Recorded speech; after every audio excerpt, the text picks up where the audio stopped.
Everyone Sunday ஸ்பெஷலாக இவங்களுக்காக நம்ம குக் பண்ணி ஆகணும்ல. ஸோ இன்றைக்கி ஸ்பெஷலாக என்னென்னு பார்க்கலாமா. ஸோ இன்றைக்கி வந்து சிக்கன் வந்து செப்பரேட் பண்ணி எல்லா மசாலும் மிக்ஸ் பண்ணியே வச்சுட்டேன். இதில் வந்து ட்ராகன் சிக்கனுக்காகவும் சால்னாக்கும் செப்பரேட் பண்ணிவிட்டேன். அண்ட் கறி லீவ்ஸ் சிக்கனும் செய்ய போகிறேன். மறக்காமல் சானிடைஸ் பண்ணிக்கோங்க. ஸோ ட்ராகன் சிக்கன் பண்ணுறதுக்கு வந்து கோட்டிங் பண்ணுறதுக்காக கார்ன்ஃப்ளவர் ஆட் பண்ணி நான் வந்து ஷாலோ ஃப்ரை தான் பண்ணுறேன். டீப் ஃப்ரையே கிடையாது. இல்லை நிறைய ஆயிலே சேர்க்க போகிறதில்ல. இந்த கருவேப்பிலை சிக்கனும் சரி ரொம்ப ஆத்தென்டிக்காக ரெஸ்டாரண்ட் ஸ்டைல் அப்படியே கிடையாது. நம்ம வீட்டில் எப்படி செய்கிறோம் அவங்க தான் சிம்பிளாக செஞ்சாலே போதும். சிக்கன் மட்டும் எப்படி செஞ்சாலும் டேஸ்ட்டாக வரும். இதை வந்து லாஸ்ட்டாக அரைச்சி ஆட் பண்ணாலே போதும். சிக்கன் கூட கோட் ஆகி நல்லா கிறிஸ்பியாக வரும். நீங்கள் ட்ரை பண்ணி பாருங்கள். இதே மாதிரி சைட் பை சைட் நான் ரெண்டுமே குக் பண்ணுறேன். ஒன்று வந்து ஷாலோ ஃப்ரை பண்ணி நான் மசாலா ஆட் பண்ணி வச்சுருந்தேன் இல்லையா, அதை ஷாலோ ஃப்ரை பண்ணி எடுத்துக்கிறேன்.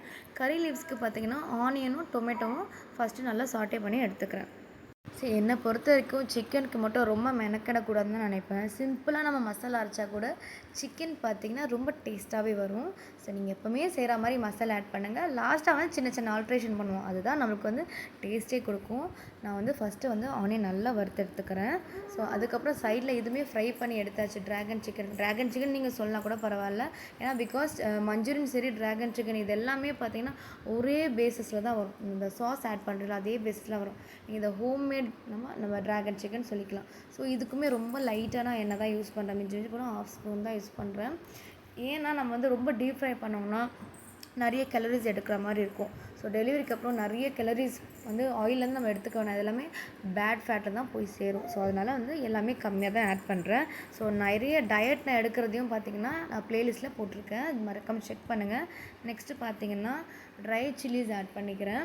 ஸோ நல்லா சாட்டே ஆகட்டும். நல்லா ஃப்ரை ஆனதுக்கப்புறமா நம்ம வறுத்து வச்சுருந்தோம் இல்லையா, ஸோ அதை வறுத்து வச்ச சிக்கனை வந்து ஆட் பண்ணணும். அதுக்கு முன்னாடி கொஞ்சம் சாஸஸ்லாம் ஆட் பண்ணிப்பேன். ஸோ இப்போ வந்து சைட் பை சைட் கறி லீவ் சிக்கனுக்கு வந்து நான் வந்து இப்போ வந்து சிக்கன் ஆட் பண்ணுறேன். ஸோ சிக்கன் ஆட் பண்ணி அது நல்லா குக் ஆகட்டும். நான் துளி கூட ஆயில் ஆட் பண்ணவே இல்லை. ஸோ இந்த பக்கம் பார்த்திங்கன்னா நான் வந்து சாஸஸ் ஆட் பண்ணிக்கிறேன். அதாவது உங்கள் வீட்டில் இருக்க சாஸாக இருந்தாலும் பரவாயில்ல, இல்லை ஹோம்மேடு பண்ணாலும் ஓகே. ஸோ கெட்சப் ஆட் பண்ணிக்கோங்க. அதுக்கப்புறம் சோயா சாஸ் எல்லாமே 1 ஸ்பூன் தான் ஆட் பண்ணுறேன். அண்ட் இதில் நான் சில்லி பவுடரும் ஆட் பண்ணுறேன் இன்னும் கொஞ்சம் டேஸ்ட்காக. நீங்கள் வேணும்னா chilli powder plus pinch of sugar நீங்கள் ஆட் பண்ணாலும் நல்லாயிருக்கும். இன்னும் டேஸ்ட்டாகவே இருக்கும்.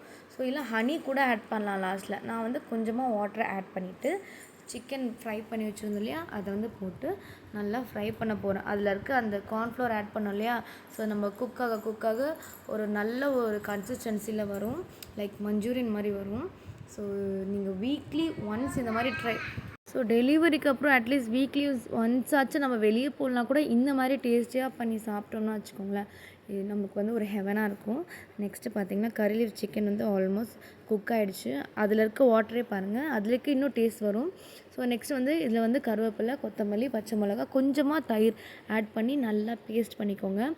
நல்லா சிக்கன் குக் ஆனதுக்கப்புறம் தான் ஆட் பண்ணணும். அப்போ தான் பார்த்திங்கன்னா அந்த கறி லீவ்ஸ் எல்லாமே பார்த்திங்கன்னா சிக்கனோட கோட் ஆகி அது ஒரு நல்ல டேஸ்ட் கொடுக்கும். ஸோ இது நல்லா குக் ஆகட்டும். நம்ம டிஃப்ரெண்ட்டாக ட்ரை பண்ணுறதுக்கு சிம்பிளாக நம்ம வீட்டில் இருக்க மசாலாவே அரைச்சி பண்ணோம்னாலே அது ஒரு டிஃப்ரெண்ட் டேஸ்ட் வரும். நம்ம வந்து ரெஸ்டாரண்ட் ஸ்டைலில் தான் பண்ணணும். ஆத்தென்டிக்காக இப்படி தான் செய்யணும்லாம் கிடையாது. ஸோ இந்த மாதிரி ட்ரை பண்ணி பாருங்கள். ட்ரை பண்ணி பார்த்துட்டு கமெண்ட்ஸ் பண்ணுங்கள் எப்படி இருக்குன்னு சொல்லுங்கள். ஸோ நெக்ஸ்ட்டு பார்த்திங்கன்னா என்னோடய பேபிஸ்க்கு ஃபர்ஸ்ட் டைம் நான் வந்து சிக்கன் கொடுக்க போகிறேன். 6 மந்த் பேபி அவங்க. 6 மந்த் ஆகி கிட்டத்தட்ட ஒரு 15 டேஸ் ஆகுது. ஸோ இப்போ வந்து சிக்கன் ஆட் பண்ணுறேன். அவங்களுக்கும் எப்படி ஃபுட் தர போகிறேன்னு நான் இந்த வீடியோவில் லாஸ்ட்டில் எண்டில் சொல்கிறேன். ஸோ இது பார்த்திங்கன்னா சின்ன ஒரே ஒரு பீஸ் குட்டியாக நறுக்கி அதை வந்து சீரகத்தோடு நல்லா குக் பண்ணுறேன்.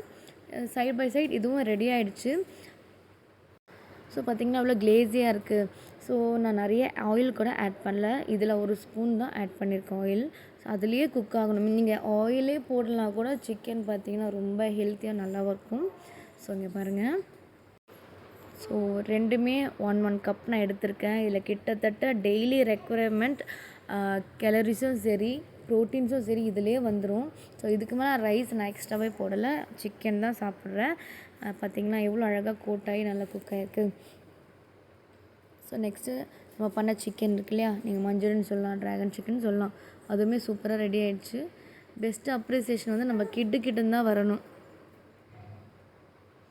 ஸோ நெக்ஸ்ட்டு வந்து பேபி ஃபுட் பார்த்திங்களா, நான் கம்ப்ளீட்டாக அரைச்சிட்டு ஃபர்ஸ்ட் திங் சிக்கன் நீங்கள் கொடுக்குறீங்கன்னா ஃபஸ்ட்டு 2 ஸ்பூன்லேருந்து 3 ஸ்பூன் மட்டும் கொடுத்துட்டு அவங்க எப்படி வந்து உங்களோட பூப் எப்படி இருக்குன்னு பாருங்கள். அதாவது டைஜஷன் ஆகுதான்னு பார்த்துட்டு நீங்கள் அகைன் கண்டினியூ பண்ணுங்கள்.